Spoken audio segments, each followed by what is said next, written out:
गसाइगाव सोहोराव हाग्रानि मैदेरा उदाङै बेरायथिंनायनि नुथाय। दिनै सोरांसि समाव हाग्रानिफ्राय ओंखारबोनाय मानै मैदेरा सुबुं थानाय ओनसोलाव बेरायथिंनायाव जायगानि रायजोफोरनि गेजेराव गिखांनाय फैयो। आदार नागिरनानै हाग्रानि मैदेरा बेबायदि फैदों होनना साननाय जादों।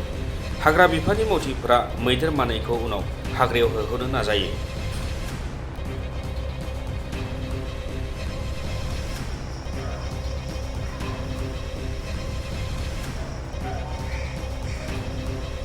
मासेया फैबावासै होनदां।